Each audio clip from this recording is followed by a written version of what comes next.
সহজ লেখনে তোমাদের সকলকে স্বাগত। আজকে আমরা নবম শ্রেণীর প্রথম পর্যায়ক্রমিক মূল্যায়ন 2025 সালের জীবন বিজ্ঞান বিষয়ের সিলেবাস নাম্বার বিভাজন এবং একটি প্রশ্নপত্রের সম্পূর্ণ উত্তর সহ আলোচনা করব। তো চলো এই ভিডিওতে আমরা ক্লাস 9 এর ফার্স্ট ইউনিট টেস্ট 2025 জীবন বিজ্ঞান বা লাইফ সায়েন্স সাবজেক্টের সিলেবাস, মার্কস ডিভিশন এবং এই কোশ্চেন পেপারের উত্তরগুলো দেখে নিই। সিলেবাসের মধ্যে দেখো তোমাদের রয়েছে প্রথম যে অধ্যায় জীবন ও তার বৈচিত্র্য, আর 2 নম্বর হচ্ছে জীবন সংগঠনের স্তর। এই দুটি অধ্যায় তোমাদের প্রথম ইউনিট টেস্টের পরীক্ষার জন্য কিন্তু ভালোভাবে পড়তে হবে। এবার দেখো কী ধরনের প্রশ্ন পরীক্ষা দেওয়া হবে। টোটাল 40 নম্বরের পরীক্ষা নেওয়া হবে এবং সময় থাকবে 1 ঘন্টা 15 মিনিট। ঠিক আছে, প্রথমে তোমাদের 7টি এমসিকিউ প্রশ্ন দেওয়া থাকবে। 1 নম্বর মানে সঠিক উত্তর বেছে নিয়ে লিখতে হবে। এরপর থাকবে 11টি এসএকিউ প্রশ্ন, ঠিক আছে, যেগুলোকে এক কথায় উত্তর লিখতে হবে বা সত্য মিথ্যা নির্ণয় করতে হবে, শূন্যস্থান পূরণ করতে হবে, এরকম প্রশ্ন দেওয়া থাকবে 11টা। এরপর হচ্ছে 2 নম্বর মানে 6টি প্রশ্নের উত্তর লিখতে হবে, 6 2 12 নম্বর, এখানে এক্সট্রা প্রশ্ন দেওয়া থাকবে। আর 5 নম্বর মানে 2টি প্রশ্ন উত্তর লিখতে হবে, 5 2 10 নম্বর, এখানে কিন্তু এক্সট্রা প্রশ্ন দেওয়া থাকবে। ঠিক আছে, তো এইরকম প্যাটার্নে তোমাদের টোটাল হচ্ছে 40 নম্বরের প্রশ্ন দেওয়া থাকবে। প্রথম ইউনিট টেস্টের পরীক্ষায় সময় থাকবে 1 ঘন্টা 15 মিনিট। তো চলো এখন আমরা কোশ্চেন পেপার এবং তার উত্তরগুলো দেখে নিই। আর এই সমস্ত প্রশ্ন এবং উত্তরের পিডিএফ ফাইল আমাদের অ্যাপের মধ্যে দেওয়া থাকবে। অ্যাপের লিঙ্ক ডেসক্রিপশন বক্সে দেওয়া আছে, সেখান থেকে তোমরা অ্যাপটিকে ডাউনলোড করে নিয়ে চাইলে প্রশ্ন এবং উত্তরের পিডিএফ ফাইলগুলো সেখান থেকে নিতে পারো এবং সেখানে তোমরা সমস্ত সাবজেক্টের suggestion, model question paper, syllabus, marks division, practice set এই সব কিছুর ভিডিও এবং পিডিএফ কিন্তু দেওয়া থাকবে। দেখো এই প্রশ্নপত্রের 1 নম্বর জায়গায় রয়েছে সঠিক উত্তরটি নির্বাচন করো। এখানে 7টি প্রশ্ন দেওয়া আছে, প্রশ্নের মান হচ্ছে 1 নম্বর করে। প্রথম প্রশ্ন 1 নম্বর জায়গায় ভিটামিন B3 এর রাসায়নিক নাম। অপশন দেওয়া আছে দেখো থিয়াসিন, পাইরিডক্সিন আর হচ্ছে প্যান্টোথেনিক অ্যাসিড। এরপর রয়েছে নিয়াসিন। তো 4টি অপশন দেওয়া আছে, ভিটামিন B3 এর রাসায়নিক নাম হচ্ছে নিয়াসিন, অপশন 4টা। পরের প্রশ্ন নাম্বার বিতে উদ্ভিদ রাজ্যের উভচর হলো শৈবাল, ছত্রাক, মস না ফার্ন। তো সঠিক উত্তর হচ্ছে মস। পরের প্রশ্ন নাম্বার সিতে কোম্ব প্লেট দেখা যায় পরিফেরা পর্বে, নিডারিয়া পর্বে, টিনোফেরা পর্বে না মোলাস্কা পর্বে। সঠিক উত্তর হবে টিনোফেরা পর্বে, অপশন 3টা। এরপর নাম্বার ডিতে স্বল্পমাত্রিক মৌলের উপাদান কোনটি? অপশন দেওয়া আছে NaCl না MO। তো স্বল্পমাত্রিক মৌলিক উপাদান হচ্ছে MO, এটা হবে সঠিক উত্তর, অপশন 4টা। পরের প্রশ্ন ডিএনএতে কোনটি থাকে না? অ্যাডেনিন, গুয়ানিন, সাইটোসিন না ইউরাসিল। তো ডিএনএতে কোনটি থাকে না? উত্তর লিখবে ইউরাসিল, এটা থাকে না। কোনটি ফ্লোয়েমের উপাদান নয়? এখানে অপশন রয়েছে ট্রাকিড, সিফনল, সঙ্গীকোষ, বাস্টতন্ত্র। তো কোনটি ফ্লোয়েমের উপাদান নয়? উত্তর লিখবে ট্রাকিড। কোষের কোন অঙ্গাণুকে প্রোটিন ফ্যাক্টরি বলে? Ribosome, lysosome, mitochondria, Golgi body. তো কোষের কোন অঙ্গাণুকে প্রোটিন ফ্যাক্টরি বলে? উত্তর হচ্ছে রাইবোজোম। নেক্সট প্রশ্ন হচ্ছে 2 নম্বর দাগে নিম্নলিখিত প্রশ্নগুলির নির্দেশ মতো উত্তর দাও। যে কোনো 11টা প্রশ্ন উত্তর লিখতে হবে। প্রশ্নের মানে হচ্ছে 1 নম্বর করে, ঠিক আছে, 1 × 11 = 11। প্রথম প্রশ্ন ট্যাক্সোনমি কথাটি প্রথম ব্যবহার করেন ড্যাশ। এখানে শূন্যস্থানে কি বসবে? তো ট্যাক্সোনমি কথাটি প্রথম ব্যবহার করেন ক্যান্ডোলে, ঠিক আছে। এরপর হচ্ছে ট্যাক্সন কি? উত্তর লিখবে হায়ারার্কি, শ্রেণীবিন্যাসের একটি মৌলিক একক যাকে নির্দিষ্ট বৈশিষ্ট্যের ভিত্তিতে নির্দিষ্ট নাম ও স্তর প্রদান করা হয়। নেক্সট নাম্বার সিতে ড্যাশ ভিটামিনের অভাবে পেলেগ্রা রোগ হয়। তো ভিটামিন B3 এই ভিটামিনের অভাবে পেলেগ্রা রোগ হয়। ঘামের মধ্যে অবস্থিত ড্যাশ উৎসেচক ব্যাকটেরিয়া ধ্বংস করে। তো ঘামের মধ্যে অবস্থিত লাইসোজোম উৎসেচক ব্যাকটেরিয়া ধ্বংস করে। নালিকাতন্ত্র দেখা যায় কোন পর্বের প্রাণীদের? নালিকাতন্ত্র দেখা যায় পরিফেরা পর্বের প্রাণীদের। এরপর হচ্ছে দেখো লিনিয়ান হায়ারার্কির সর্বনিম্ন ক্যাটাগরি কোনটি? তো লিনিয়ান হায়ারার্কির সর্বনিম্ন ক্যাটাগরি হচ্ছে প্রজাতি। মানবদেহের সবচেয়ে বড় লসিকা গ্রন্থির নাম কি? মানবদেহের সবচেয়ে বড় লসিকা গ্রন্থি হচ্ছে প্লীহা। পরের প্রশ্ন ফ্লোয়েমের মাধ্যমে পাতায় উৎপন্ন খাদ্য নিম্নাভিমুখী পরিবাহিত হয়, এটা সত্য না মিথ্যা? এটা হবে সত্য। এরপর হচ্ছে ICBM এর পুরো নাম কি? তো ICBM এর পুরো নাম হচ্ছে international code of botanical nomenclature. Okay. Next প্রশ্ন বামস্তম্ভের সঙ্গে ডান স্তম্ভের সর্বাপেক্ষা উপযুক্ত শব্দটির সমতা বিধান করো। বাম দিকে দেওয়া আছে PLP ত্রিস্তরীয় আবরণী।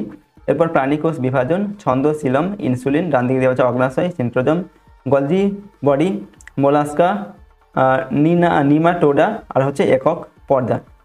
এখানে আমাদের মেলাতে হবে PLP ত্রিস্তরীয় আবরণ, এটা হচ্ছে একক পর্দা।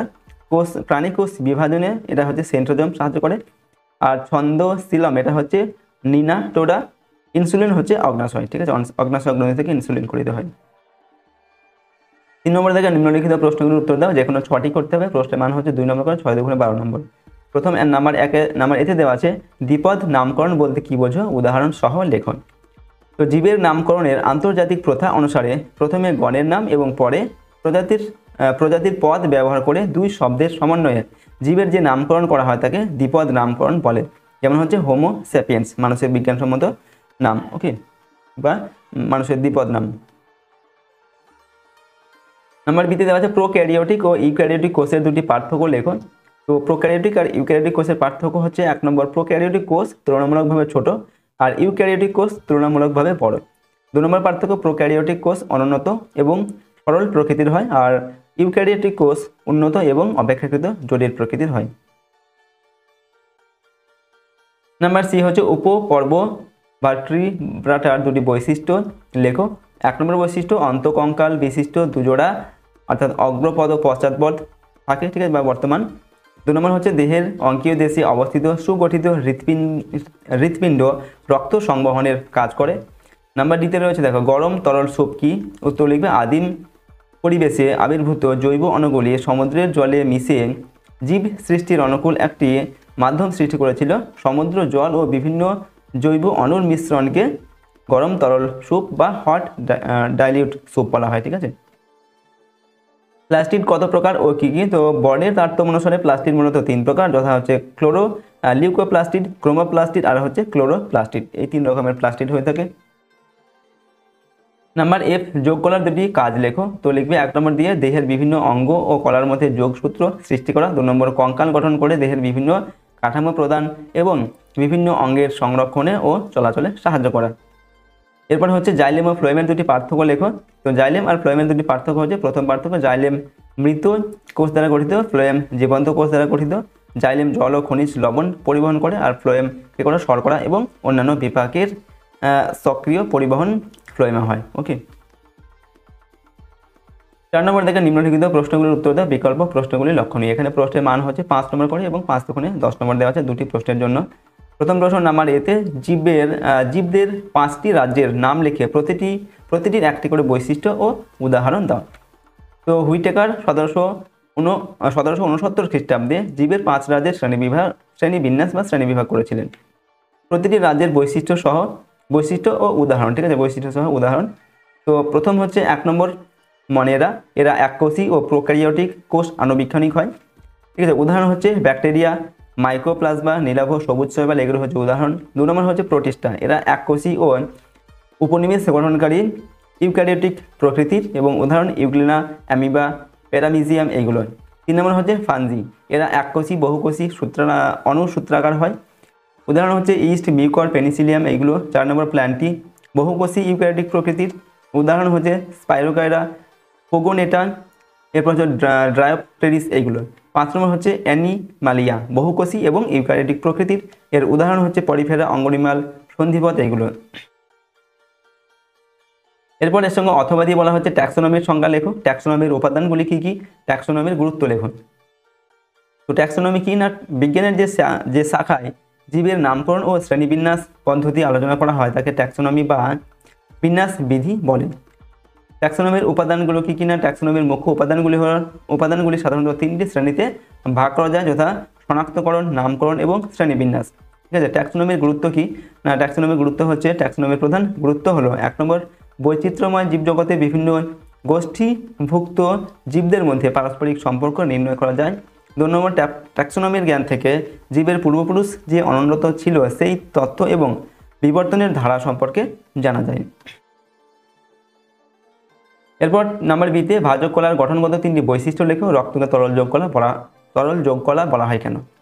তো ভাজক কলার গঠনগত 3টি বৈশিষ্ট্য হচ্ছে, 1 নম্বর কোষগুলি সাধারণত আয়তাকার বা ডিম্বাকার হয়। 2 নম্বর কোষগুলোর কোষপ্রাচীর পাতলা ও সেলুলোজ নির্মিত। 3 নম্বর কোষে বড় নিউক্লিয়াস ও ঘন সাইটোপ্লাজম উপস্থিত, ঠিক আছে। এরপর দেখো রক্তকে কেন তরল যোগ কলা বলা হয়? উত্তর লিখবে রক্ত ভ্রূণজ মেসোডার্ম থেকে উৎপত্তি লাভ করে। রক্তে কোষীয় উপাদানের তুলনায় ধাতুর পরিমাণ বেশি এবং রক্ত দেহের বিভিন্ন কলার মধ্যে সংযোগ সাধন করে তাই রক্তকে তরল যোগ কলা বা বিশেষ যোগ কলা বলা হয়, ঠিক আছে। এরপর দেখো তোমাদের এখানে অথবা দিয়ে একটি প্রশ্ন দেওয়া আছে, মাইটোকন্ড্রিয়ার চিত্র অঙ্কন করে বিভিন্ন নিম্নলিখিত অংশগুলি চিহ্নিত করো। এখানে দেওয়া আছে ক্রিস্টি, ডিএনএ, অক্সিজোম, বহিঃপর্দা, এইগুলো। তো মাইটোকন্ড্রিয়ার একটা চিত্র তোমরা কিন্তু এরকমভাবে আঁকার চেষ্টা করবে বা আঁকার প্র্যাকটিস করবে, এবং এখানে যে নামগুলো রয়েছে, ঠিক আছে, কৃষ্টি, বাইরের পর্দা বা বহিঃপর্দা, ঠিক আছে, ভিতরের পর্দা বা অন্তঃপর্দা, দানাদার পদার্থ, ওকে, ম্যাট্রিক্স, রাইবোজোম, এটিপি, ওকে, ডিএনএ, বহিস্থ, প্রকোষ্ঠ, এই জিনিসগুলো এগুলো চিহ্নিত করা হয়েছে, ঠিক আছে। এগুলো তোমরা কিন্তু তোমাদের বইও দেখবে কিন্তু এটা আছে মাইটোকন্ড্রিয়ার চিত্র, এটা চিত্রটা কিন্তু তোমরা প্র্যাকটিস করবে এবং নামগুলো তোমরা প্র্যাকটিস করার চেষ্টা করবে, ঠিক আছে। এর সঙ্গে আরও একটা চিত্র তোমরা করে রাখবে, সেটা হচ্ছে একটি নিউরনের চিত্র এঁকে বিভিন্ন অংশ চিহ্নিত করো। তো একটি নিউরন বা স্নায়ুকোষের চিত্র তোমরা কিন্তু এরকম করে বই থেকে দেখে কিন্তু আঁকার চেষ্টা করবে বা প্র্যাকটিস করবে, এবং এখানে যে নামগুলো রয়েছে যেমন ডেনড্রাইট, নিউক্লিয়াস, ঠিক আছে, কোষ দেহ, এটা হচ্ছে কোষ দেহ বলা হয়, তারপরে অ্যাকশন, র্যানভিয়ারের পর্ব, ওকে, প্রান্ত সন্নিকর্ষ বা সাইনাপটিক নব, এগুলো কিন্তু তোমরা এই নামগুলো কিন্তু চিহ্নিত করার চেষ্টা করবে, ঠিক আছে। তো এই ছবি দুটো তোমরা কিন্তু আঁকার চেষ্টা করবে বা আঁকার প্র্যাকটিস করবে, ঠিক আছে। তো দেখো আজকের এই ভিডিওতে আমরা তোমাদের ক্লাস 9-এর জীবনবিজ্ঞান বা লাইফ সায়েন্সের প্রথম ইউনিট টেস্ট অর্থাৎ ফার্স্ট ইউনিট টেস্ট 2025 সালের সিলেবাস, নাম্বার বিভাজন এবং একটি মডেল কোশ্চেন পেপারের সম্পূর্ণ উত্তর সম্পর্কে আলোচনা করলাম। প্রতিটি প্রশ্নোত্তর কিন্তু খুব গুরুত্বপূর্ণ, সমস্ত প্রশ্ন এবং উত্তরগুলো অবশ্যই তোমরা ভালোভাবে মুখস্থ করবে এবং প্র্যাকটিস করবে, ওকে। তো চলো, আর যদি আমাদের এই চ্যানেলে তোমরা নতুন হয়ে থাকে চ্যানেলটিকে প্লিজ সাবস্ক্রাইব করে রাখবে, পাশের বেল আইকনে প্রেস করার পর অল অপশানটিকে সিলেক্ট করে নেবে পরবর্তী ভিডিওগুলি পাওয়ার জন্য। ভিডিওটিতে অবশ্যই লাইক করবে, ভিডিওটিকে বন্ধু বান্ধবীর সঙ্গে শেয়ার করবে এবং ভিডিওটি সম্পর্কে তোমাদের মতামত অবশ্যই কমেন্ট বক্সে লিখে জানাবে, ওকে। আর এই প্রশ্ন এবং উত্তরের পিডিএফ ফাইল আমাদের সহজ লেসন অ্যাপের মধ্যে দেওয়া থাকবে, অ্যাপের লিঙ্ক ডেসক্রিপশন বক্সে দেওয়া আছে, সেখান থেকে তোমরা অ্যাপটিকে ডাউনলোড করে প্রশ্ন এবং উত্তরের পিডিএফ ফাইলগুলো সেখান থেকে নিতে পারো। সেখানে তোমরা সমস্ত সাবজেক্টের suggestion, model question paper, syllabus, mark preparation, practice set, এই সব কিছুর ভিডিও এবং পিডিএফগুলো কিন্তু পাবে। তো আজকের এই ভিডিওটিকে আমরা এখানে শেষ করছি। সম্পূর্ণ ভিডিওটি দেখার জন্য অসংখ্য ধন্যবাদ।